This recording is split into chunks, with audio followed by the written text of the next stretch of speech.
Bismillah. Assalamualaikum warahmatullahi wabarakatuh. Alhamdulillah, wassalatu wassalamu ala rasulillah.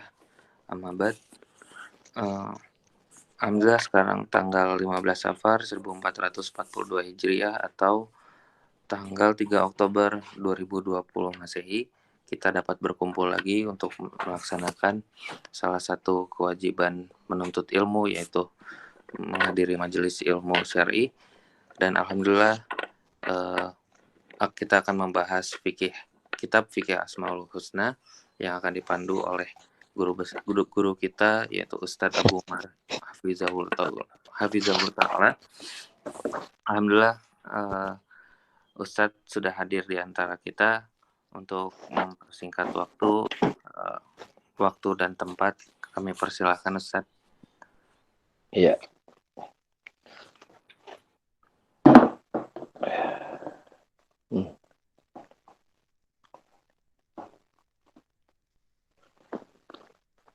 Ya, assalamualaikum warahmatullahi wabarakatuh. Alhamdulillah hamdan katsiran thayyiban mubarakan fihi kama yuhibbu rabbuna wa yardah. Asyhadu an la ilaha illallah wahdahu la syarika lah wa asyhadu anna Muhammadan abduhu wa rasuluhu la nabiyya ba'dah. Qala Allah Ta'ala fi kitabil karim a'udzu samii'il 'aliim minasyaitonir rajim. Ya ayyuhalladzina amanu taqullaha haqqa tuqatih wa la tamutunna illa wa antum muslimun. يا أيها الناس اتقوا ربكم الذي خلقكم من نفس واحدة وخلق منها زوجها وبث منهما رجالا كثيرا ونساء واتقوا الله الذي تساءلون به والأرحام إن الله كان عليكم رقيبا يا أيها الذين آمنوا اتقوا الله وقولوا قولا سديدا يصلح لكم أعمالكم ويغفر لكم ذنوبكم ومن يطع الله ورسوله فقد فاز فوزا عظيما أما بعد. Ikhwas sekalian, yang semoga Allah Subhanahu wa Ta'ala rahmati kita semua. Pada kesempatan kajian kita di Sabtu hari ini, dan mungkin insya Allah untuk Sabtu depan kita bergeser ya ke hari Ahad. Mudah-mudahan nggak ada halangan ya. Kajian kali ini kita akan menyelesaikan materi yang sebelumnya, yaitu bahwasanya nama Allah Subhanahu wa Ta'ala adalah nama dan sekaligus sifat. Dan penulis menyebutkan ada 7 dasar atau dalil yang menunjukkan bahwa semua nama Allah itu pasti mengandung sifat. Yang pertama, Allah menyifati semua namanya dengan Al-Husna. Ya, al-asma'u al-husna. Nama-nama Allah itu husna, yaitu berada pada nama yang paling baik dan sempurna. Dan tidak mungkin penyebutan baik dan sempurna itu bisa dibenarkan kecuali kalau memang Allah memang memiliki sifat dari yang terkandung pada namanya tersebut. Dan alasan yang kedua adalah Allah sendiri mengabarkan tentang keesaan dirinya, kepemilikan tunggal ya terhadap semua sifat-sifat yang mulia yang ada pada dirinya. Ya, ini Allah sebutkan di surah An-Nahl ayat 60 ya, wadilal masul a'la, dan Allah itu pemilik sifat yang maha tinggi. Pemilik sifat yang maha tinggi. Ya, Allah mengabarkan bahwa dia memiliki sifat, bahkan sifatnya yang mati, bahkan sifatnya sifat yang maha tinggi. Alasan ketiga adalah berapa banyak di dalam Al-Quran Allah menetapkan pujian untuk dirinya serta perincian kenapa pujian itu muncul. Ya. Dan pujian itu berhubungan dengan apa? Dengan perincian sifat-sifat Allah Subhanahu wa Ta'ala. Ya. Kalau ketika Allah Subhanahu wa Ta'ala Allah menamai dirinya Al-Wahhab, Allah Maha Pemberi, ya Maha Dermawan, maka kita dapati ya Allah merinci bentuk kedermawanan Allah dengan lafaz Wahhab tersebut, dengan menggunakan lafaz Wahhab. Ya. Begitu juga Allah menamai dirinya dengan Al-Khaliq, pencipta.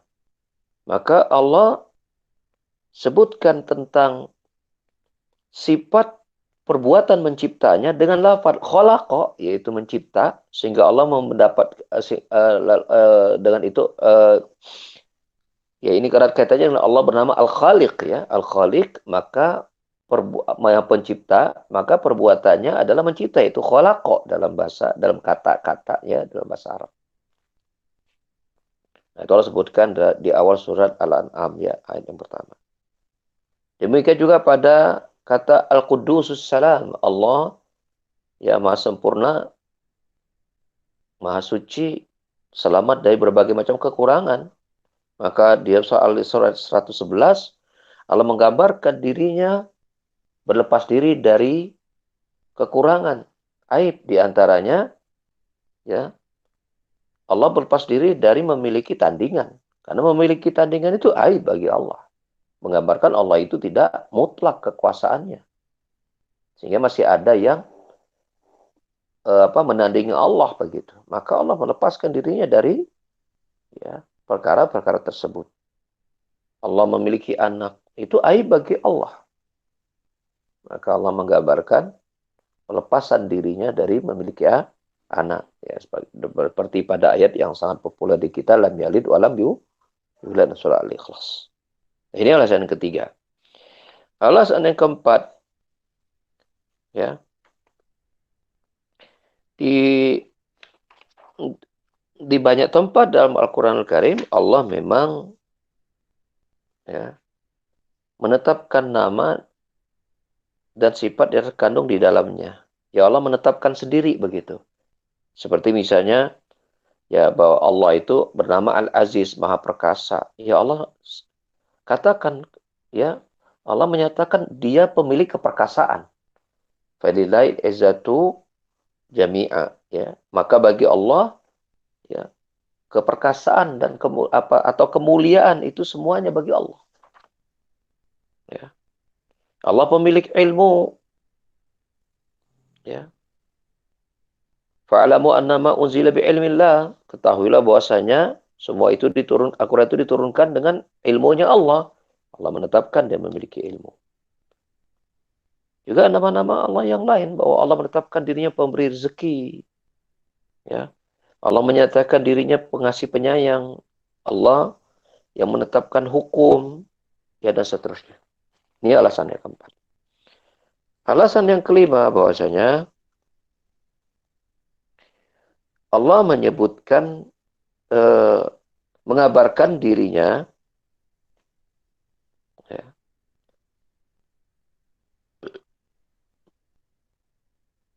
dengan perbuatan-perbuatan yang Allah lakukan di banyak tempat, ya. Dan sebenarnya sudah dibahas juga pada pembahasan sebelumnya. Intinya, ya perbuatan-perbuatan Allah itu menunjukkan sifat-sifat Allah Subhanahu Wa Taala yang merupakan konsekuensi dari nama-nama yang Allah miliki. Alasan yang lain adalah setiap nama pasti mengandung sifat. Bahwasanya Allah menama dirinya dalam Al-Quran dengan banyak nama. Allah menamai dirinya dalam Al-Quran dengan banyak nama. Kemudian Allah meniadakan dari dirinya hal-hal yang bertentangan dengan apa yang ditunjukkan oleh nama-nama, yang ditunjukkan oleh sifat-sifat Allah yang terkandung dari nama-nama tersebut. Jadi setelah Allah menetapkan ya nama, dan tentu ada kandungan menetapkan nama, lalu Allah Subhanahu Wa Taala menolak semua yang bertentangan dengan sifat-sifat yang terkandung dari nama-nama tersebut. Misal,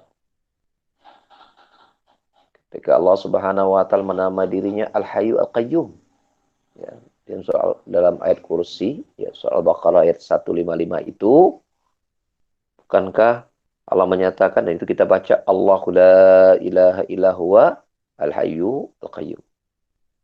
Allah tidak ada sesembahan yang benar kecuali Dia, Al-Hayyu Al-Qayyum, yang maha hidup dan maha mengurus makhluknya. La ta'khudhuhu sinatu wa la naum. Dia tidak ngantuk dan tidak tidur. Penolakan Allah Subhanahu wa taala bahwa dirinya tidak pantas untuk memiliki sifat ngantuk dan tidur, ya, itu menunjukkan bahwasanya Allah memiliki sifat. Sifat apa? Sifat Al-Hayyu Al-Qayyum. Bahwa Allah maha hidup dan senantiasa mengurus makhluknya. Senantiasa mengurus makhluknya artinya Allah tidak pernah sedetik pun istirahat. Allah tidak pernah sedetik pun ngantuk. Allah tidak pernah sedetik pun, ya, apalagi tidur. Menunjukkan apa? Bahwa Allah Subhanahu wa taala pemilik sifat yang sempurna, ya. Contohnya dalam konteks ayat tadi, Al-Qayyum, Al-Hayyu, Maha hidup dan senantiasa mengurus makhluknya. Tidak pernah satu saat pun Allah tidak mengurus makhluknya.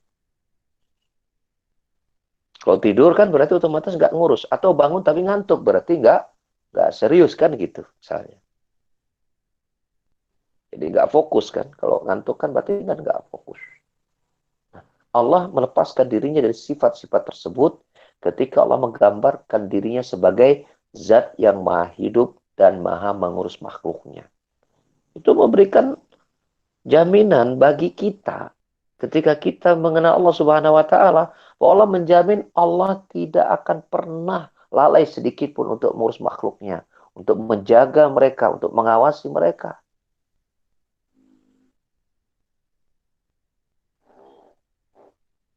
Gitu. Allah selalu setiap saat, ya, mengawasi kita. Allah selalu dan setiap saat mengurus kita.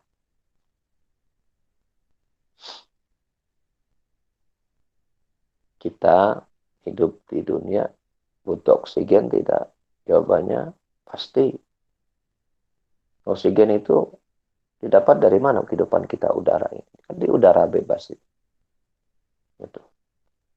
Di kamar tidur, bahkan di kamar mandi gitu kan. Apalagi ruang tamu, apalagi keluar rumah gitu. Kita butuh oksigen. Gitu. Nah, Allah tahu ciptaannya bernama manusia ini akan selalu butuh oksigen.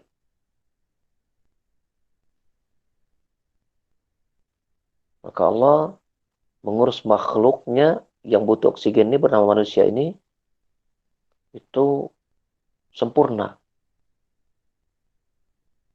Allah selalu sediakan oksigen itu untuk mereka. Kecuali kalau masanya udah tiba, yaitu bukan karena oksigennya habis, tapi karena ajal sudah tiba. Matilah mereka. Andai, ya, naudzubillah, kita melepaskan di Allah dari perbuatan yang ini, yang kurang. Andai satu detik saja Allah menghentikan oksigen buat kita, berantakan hidup kita sebagai manusia. Berantakan.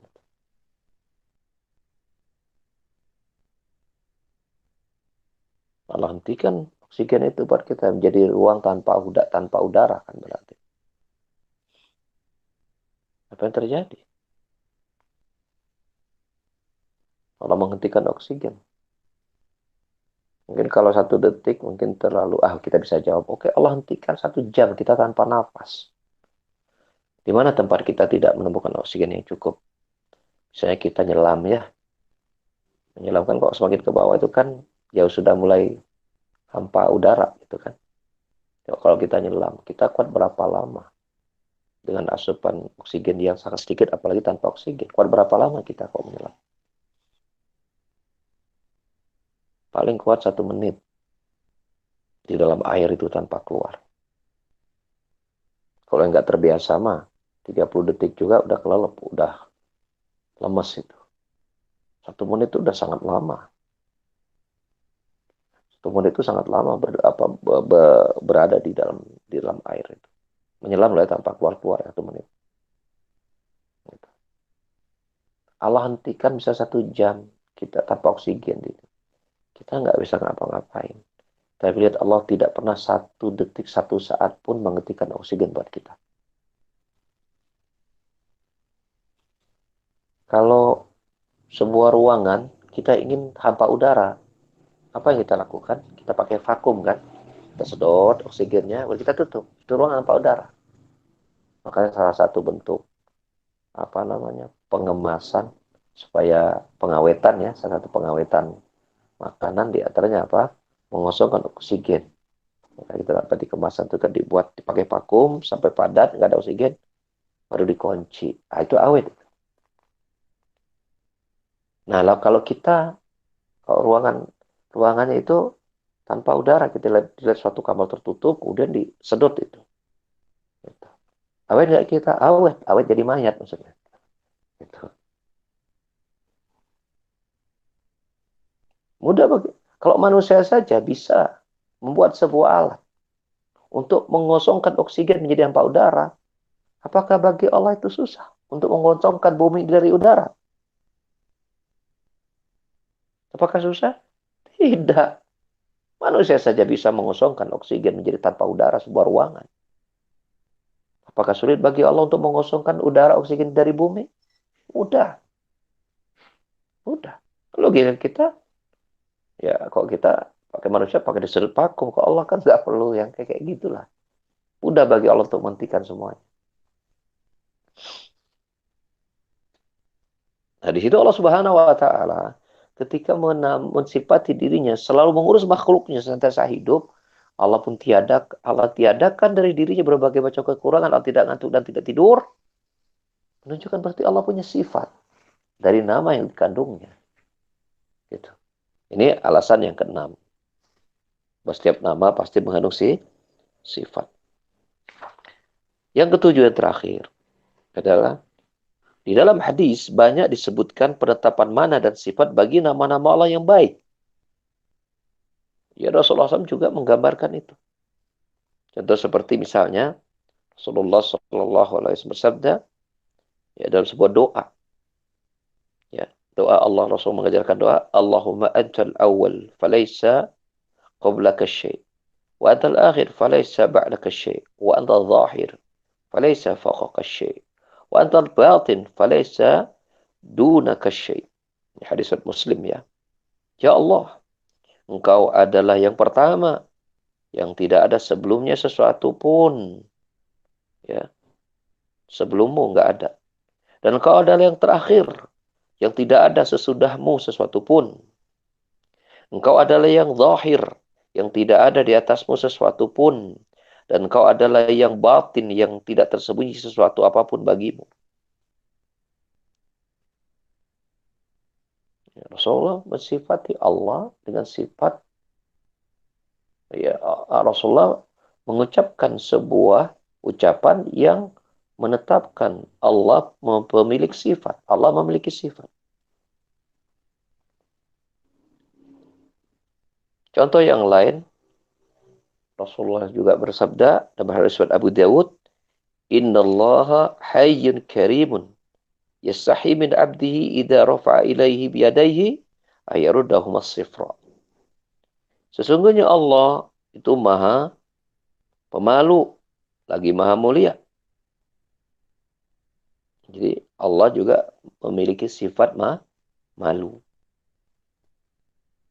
Kapan Allah merasa malu? Allah Rasulullah gambarkan, yaitu malu, ya Allah merasa malu ketika ada seorang hamba mengangkat kedua tangannya meminta kepada Allah. Ini menunjukkan bahwa di antara ada berdoa mengangkat tangan. Ya. Lalu kemudian ya, si hamba tersebut pulang dalam keadaan apa? Tangannya kosong. Maksudnya apa? Maksudnya doanya tidak dikabul. Maka Allah merasa malu tidak mengabulkan doa-doa hambanya, ya mengangkatkan kedua tangan memelas kepada Allah dengan doa yang dia panjatkan. Malu bila tidak Allah kabulkan. Makanya Rasulullah SAW ya, menetapkan kepastian bahwa setiap doa itu pasti Allah kabul. Salah satunya hadis ini. Ya. Hadis yang lain juga sama. Dalam hadis Muslim bersabda, "Ma min muslim yad'u Allah bid'awatin laisa fihi ismun wala qati'atu rahim illa a'tahu Allah ihdas salas." Tidak ada ya, sebuah doa yang dipanjatkan oleh seorang muslim yang di dalam doanya itu tidak ada unsur dosa dan memutuskan silaturahim, kecuali Allah ya pasti berikan pengabulan doanya dengan satu dari tiga pilihan. Artinya pengabulan doanya pasti. Tapi bentuk pengabulannya itu pilihan. Pilihannya ada tiga. Pasti salah satunya dapat.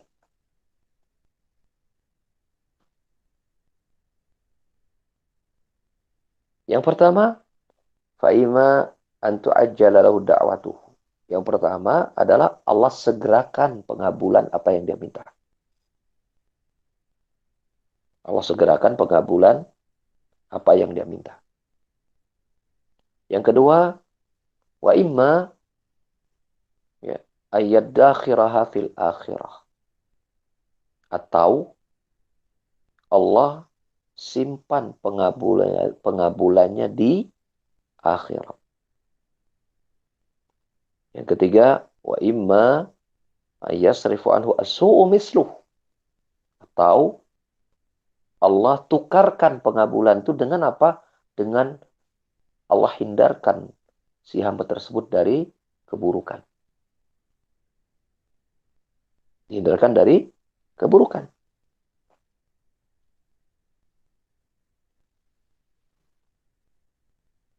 Kita sering nggak berdoa, ya Allah, murahkan rezeki saya. Sering nggak? Sering pasti. Ya Allah, jagalah kesehatan saya. Sering tidak? Sering. Ya Allah, jagalah ya keluarga saya. Ya. Ya Allah, mudahkan urusan pekerjaan saya. Ya Allah, tenangkan batin saya. Ya.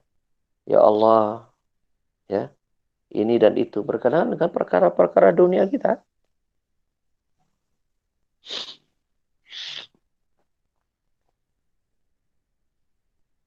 Sifatnya adalah manfaat-manfaat.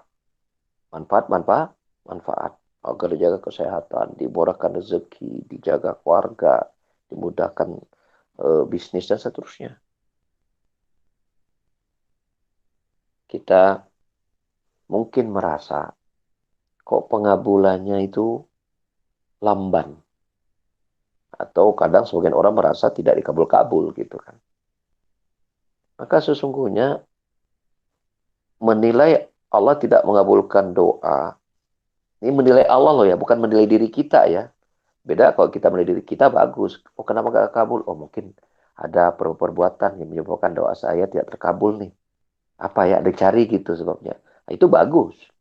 Tapi kalau menilai Allah sebagai zat yang tidak mengabulkan doa, ini berburuk sangka kepada Allah. Ini keliru.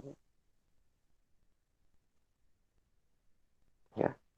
Yang pertama, Allah telah menjamin siapa yang berdoa kepada aku akan kabul. Rasulullah telah mengatakan kalau tidak diberi di dunia, pasti Allah simpan di akhirat. Jadi pasti dikabul. Kalau nggak di dunia, di akhirat. Cuma kadang-kadang kita merasa bahwasanya Allah mengabulkan doa tuh kalau Allah mewujudkannya dalam kehidupan kita sekarang. Karena kita menilai pengabulan doa dari Allah itu hanya berdasarkan keinginan kita. Bukan berita yang datang dari Allah. Di mana Rasulullah SAW merincikan, kalau nggak di dunia, ya Allah pasti simpan di akhirat.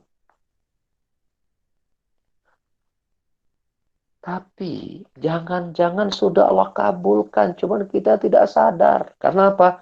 Karena kita berpikir pengabulan doa itu adalah tadi nilai-nilai manfaat saja yang akan kita rasakan, kita terima. Padahal ada bentuk pengabulan doa yang ketiga, yang sifatnya pemberian dunia, yaitu apa? Allah selamatkan kita dari bahaya-bahaya mudarat-mudarat yang akan menimpa kita.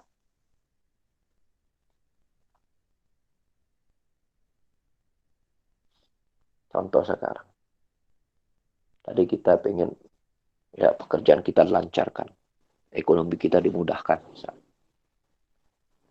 Lihat sekarang pada hari ini, apalagi Jakarta ya, itu informasi terbarunya, lahan kuburan sudah ditambah lagi ya, Jakarta. Benar nggak Pak Umay? Apa itu iswe-iswe saja itu? Benar, Ustaz. Iya. Benar. Berarti orang Jakarta sudah harus siap ngantri ya. Iya, Ustaz.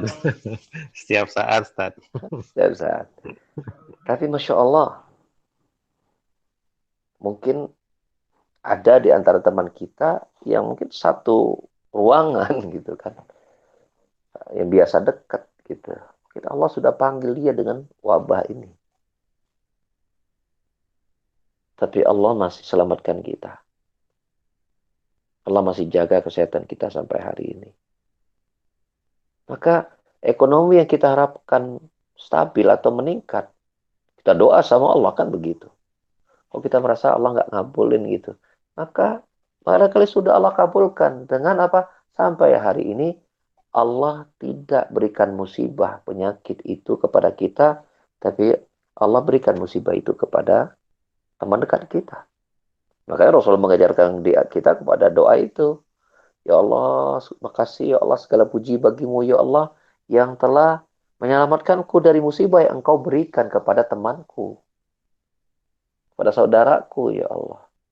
Dan engkau memberikan karunia itu, karunia itu kepadaku di atas ya seluruh makhlukmu ya Allah. Alhamdulillahilladzi afani mimma talaka bihi wa faddala ala katsir mimman khalaq. Itu Rasul ajarkan untuk kita bersyukur Allah Subhanahu wa taala. Yang Allah tidak timpakan musibah, tapi Allah, kepada kita Allah selamatkan kita ya dari musibah yang Allah takdirkan menimpa kepada teman kita tadi.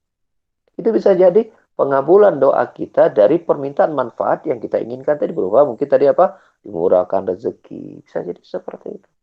Tapi kita nggak sadar. Seorang wanita, seorang istri, ya, dia mungkin mengharapkan apa Allah Subhanahu wa taala, ya, Allah Subhanahu wa taala itu memurahkan rezeki suaminya, ya, memurahkan rezeki suaminya. Sudah beberapa bulan gitu, tapi perasaan rezeki itu kok kayaknya nggak nggak berubah gitu kan, malah tercondong agak merosot gitu misalnya.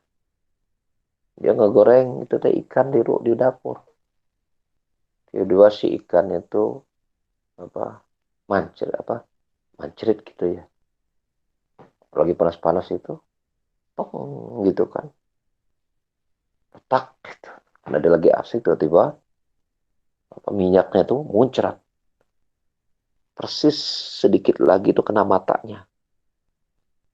Kalau itu kena matanya langsung sudah mungkin dia bisa buta. Atau lagi asik-asik ngegoreng, tiba-tiba dia posisinya berdiri ya. Pisau yang dia letakkan dekat kompor itu ternyata jatuh. Persis sedikit lagi itu kenapa? Kena bagian urat vital gitu kan di kakinya. Ternyata nggak kena. Karena kalau ukurnya posisinya udah persis, itu akan kena gitu. Kan kita pas sadar, alhamdulillah hampir lagi kan begitu. Itu bisa jadi pengabulan doa tadi gitu kan, dan bentuk yang lain. Dan bentuk yang lain. Nah, kita kembali kepada materi kita bahwasanya eh, Allah Subhanahu wa taala menggambarkan dirinya malu, ya. Malu ketika tidak mengabulkan doa dari hamba-hambanya.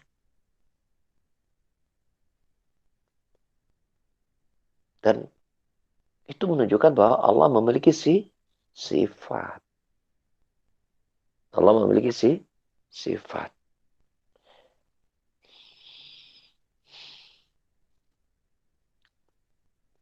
Ada sebuah doa yang Abu Bakar As-Siddiq radhiyallahu anhu minta diajarkan sebuah doa kepada Nabi sallallahu alaihi wasallam yang akan beliau baca doa itu dalam salat, tentu di waktu-waktu yang boleh membaca doa.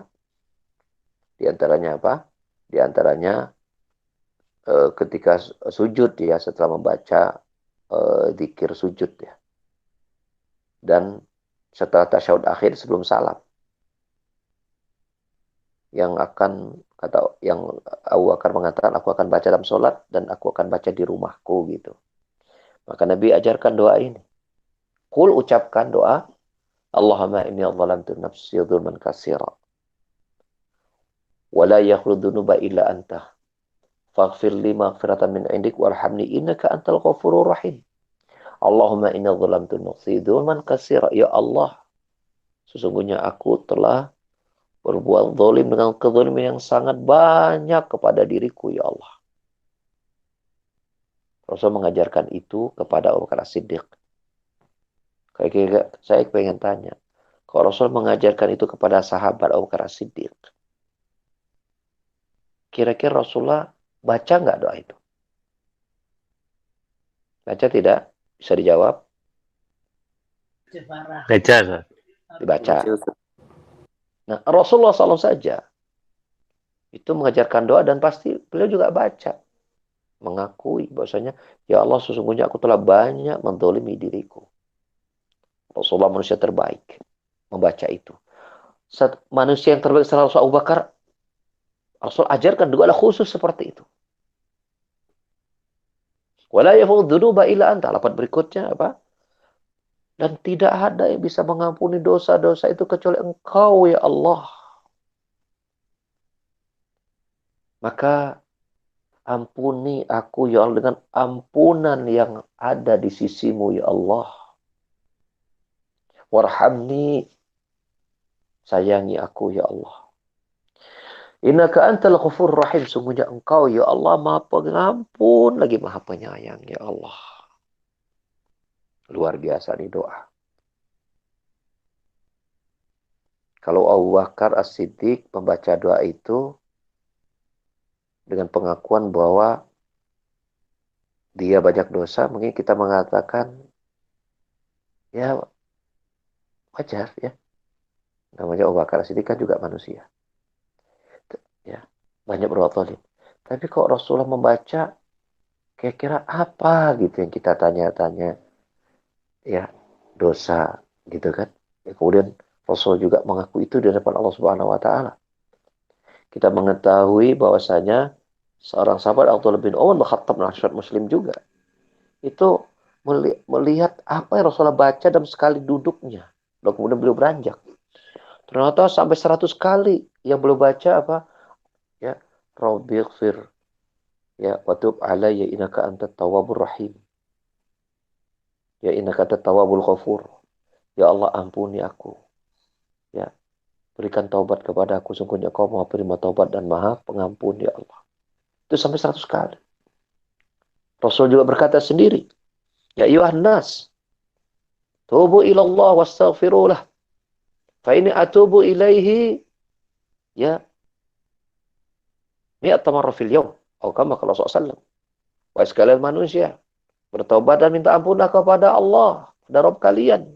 Sesungguhnya aku meminta ampun dan bertobat kepada Allah sehari itu 100 kali. Dan kita bertanya-tanya, dosa apa yang telah Rasulullah lakukan sampai beliau banyak minta ampun kepada Allah Subhanahu wa taala? Ada yang bisa menjawab? Dari sejak kecil Allah sudah jaga beliau dari berbuat dosa versi kita sebagai manusia. Kira-kira apa maksudnya? Kira-kira apa kesalahan Rasulullah SAW? Sampai minta ampunnya tuh kok luar biasa. Ya, bisa menjawab. Ana coba menjawab. Hmm. Rasulullah memintakan ampun untuk umatnya. Enggak, ini khusus untuk beliau. Khusus untuk ini. Kan lafadznya, ya Allah, aku minta ampun kepadamu, ya Allah. Aku kan, lafadznya bukan, ya Allah, ampuni umatku, bukan. Nah, Lafadznya asli aku, itu lafadznya. belum tahu. Karena nggak becus ngurus umat maksudnya. Bukan kan? Bukan. Memberikan contoh kali. Apa? Memberikan contoh kepada umatnya agar selalu minta ampun. Kalau memberikan contoh, apakah beliau sendiri merasa, oh ini contoh loh ya, kok saya mah enggak, gitu maksudnya? Yes. Ya, salah satunya lah contohnya. Jadi, Rasul misalnya ada lafadz, kan beliau kan doa itu kan banyak dalam kesendirian, yang umatnya nggak lihat. ya. Emang kalau doa Rasulullah suka liatin sama sahabat-sahabatnya, liatin gua loh ya, si doa gua kayak gini nih gitu. Kalau begitu, kapan Rasul berdoa sendiri? Setiap doanya harus itunya tahu. Kemudian kalau itunya tahu, kan tadi sudah tanyakan. Kalau itu dia memberikan contoh cara doa gini, Rasulullah baca atau tidak? Baca atau tidak? Baca. Ya baca. Ya, mungkin untuk Gimana? Silakan. mungkin untuk menunjukkan, membuktikan, contoh kepada seluruh umatnya bahwa beliau pun adalah manusia. Mungkin seperti Betul. mungkin beliau Ayah, adalah manusia. Manusia itu tak lepas dari kesalahan dan gitu. Oke, maka saya mau tanya. Ya. Oke, maka saya tanya, bentuk dosanya Rasul teh apa gitu? Kalau gitu, Abu Bakar, oh bisa. Ya, oh manusia itu Abu Bakar. Dia bukan nabi. Kemudian kitanya udah pasti banyak dosa. Kalau Rasul, dia juga banyak dosa. Kira dosanya apa? Mencuri, gibah, nyakiti orang. Sebutkan aja semua dosa-dosa. Apa coba? Kurang bersyukur atas nikmatnya. Oh, Rasulullah termasuk kurang bersyukur ya? Padahal kan itu maksudnya karena saking banyaknya nikmat dari Allah. Iya. Mungkin. Iya. Dia merasa perbuatan bersyukurnya yang sudah dia kerahkan sekuat tenaga itu dibanding nikmat yang Allah berikan kepadanya masih belum apa? Belum cukup. Masya Allah, keren. Betul itu. Tapi kita tahu ya, bersyukurnya Rasul bukan kayak kita ya. Karena beliau udah contoh terbaik, pasti tidak sempurna versi beliau, bagi kita sudah sangat sempurna sebagai seorang hamba ya. Gitu. Nah, itu satu, betul.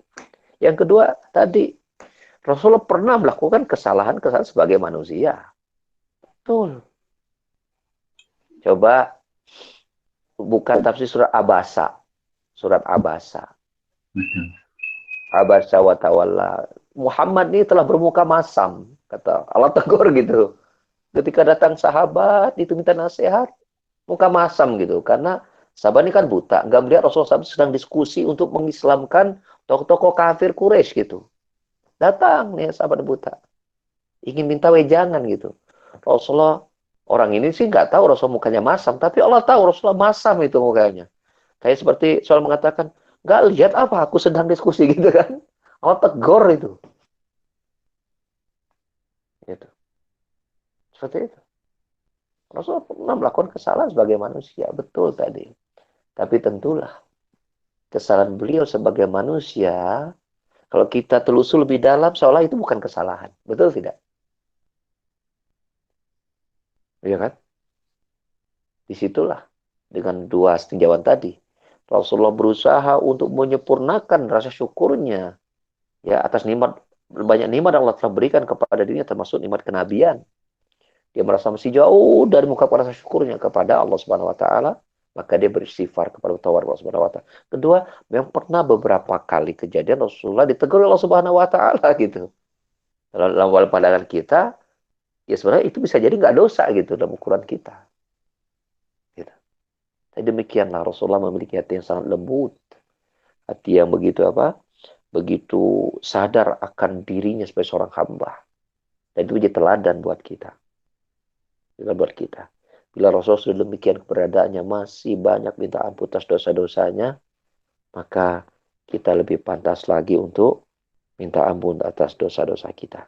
Nah, konteks pelajaran dari doa itu adalah menetapkan bahwa Allah sebagai memiliki sifat, yaitu apa? Memberikan ampunan atas dosa-dosa hamba-hambanya. Memberikan ampunan atas dosa-dosa hambanya. Maka oleh karena itu, kita tidak perlu ragu atas pengabulan doa-doa kita kepada Allah, baik dalam bentuk manfaat yang ingin kita raih atau mudorot ya, yang ingin kita hindarkan. Di antara manfaat yang kita raih adalah apa? Allah pasti mengampuni dosa kita. Itu manfaat yang kita minta kepada Allah Subhanahu wa taala, dan itu pasti Allah pasti mengampuni dosa, pasti mengampuni dosa. Cuma ada cumanya. Kita sudah belum memaksimalkan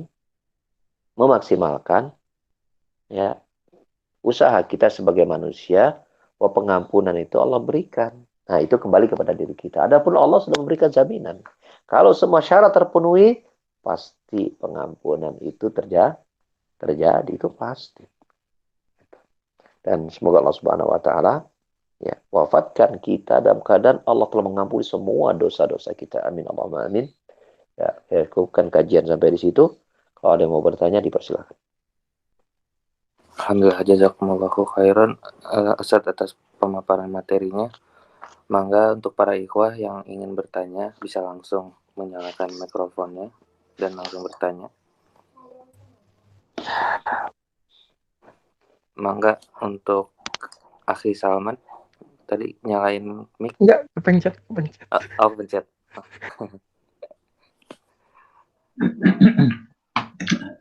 Assalamualaikum Ustaz. Waalaikumsalam warahmatullahi wabarakatuh. Ini mungkin di luar konteks ini Ustaz. Saya ingin bertanya mengenai sikap. Kalau misalnya sekarang katakanlah kita menghadapi orang yang mengatakan bahwa semua agama itu sama. Semua agama itu sama baiknya. Nah, sementara kita meyakini sekali bahwa yang benar itu hanya Islam. Ini menghadapi orang seperti ini seperti apa, Ustaz? Ya. Baik. Ya, Barakallahu. Ya, mengucapkan ya bahwa semua agama itu baik, itu sebuah ucapan kufur. Itu ucapan kufur. Karena bertentangan dengan apa yang Allah dan Rasulnya kabarkan. Mendustai berita yang Allah dan Rasulullah kabarkan itu kekufuran. Itu yang pertama. Yang kedua, apa hukum orang Islam mengucapkan kalimat kufur seperti itu? Ini perkara yang berbeda. Ya, dan bagaimana sikap kita? Yang ketiga, bagaimana sikap kita berhadapan dengan orang-orang yang mengucapkan kalimat tersebut? Nah, kita rinci pertanyaan itu dengan tiga sisi tadi. Yang pertama, kita hukum tentang kekufuran ucapan tersebut. Saya akan sebutkan dalilnya nanti. Yang kedua adalah apa hukum orang yang mengucapkan kalimat kufur tersebut. Yang ketiga, kita sendiri kalau bertemu dengan orang yang seperti itu, ya, apa yang harus kita lakukan? Tentang yang pertama, ya, bahwa itu adalah ucapan kufur karena mendustakan apa yang Allah dan Rasulnya kabarkan. Allah Ta'ala berfirman di dalam surah Ali Imran Di ayat yang ke-19 dan yang ke-85. Itu dalil yang sangat jelas tuh. Ali Imran ayat 18, ayat ke-19 dan 85. Ya, itu bisa dibuka ayatnya ya. Allah berfirman, Ali Imran ayat 19, inna dina indallahi al-Islam. Sesungguhnya ad-din di sini lafadznya ad-din alif lam. Dalam bahasa Arab itu isim ma'rifah namanya. Isim ma'rifah artinya menunjukkan sesungguhnya agama itu di sisi Allah, yang ada di sisi Allah Islam saja, itu arti terjemahnya.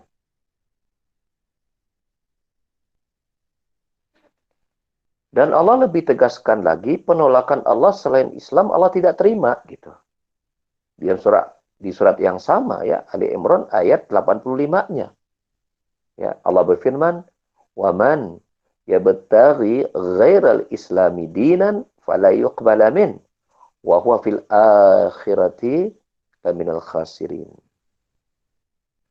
Barang siapa yang mencari agama selain Islam, maka tidak akan diterima agamanya tersebut.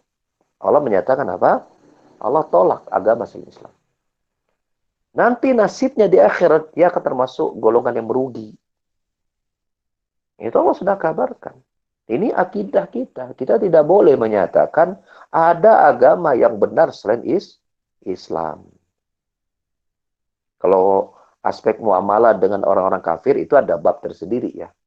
Tapi kok dari sisi keyakinan, kita harus menyatakan bahwa semua agama selain Islam itu agama yang tidak diakui oleh Allah Subhanahu wa taala dan diancam dengan kerugian di hari kiamat. Nah, itu yang pertama. Ya, itu termasuk ucapan kufur. Demikian pula Rasulullah sallallahu alaihi wasallam dalam hadis riwayat Muslim bersabda, ya, "Walladzi nafsi Muhammadin biyadihi la yasma'u bi ahadun min hadhil ummah Yahudiyun atau Nasraniyun summa yamutu wa lam yu'min billadhi ursiltu bih illa kana min ashabin nar." Ya, demi jiwa Muhammad yang berada di tangannya, tidak ada satupun dari umat ini, apakah dia Yahudi atau Nasrani, dia mati dalam keadaan dia tidak mengimani apa-apa yang aku diutus dengannya, itu Islam, kecuali mati menjadi penghuni neraka. Siapa yang mengucapkan itu? Rasul.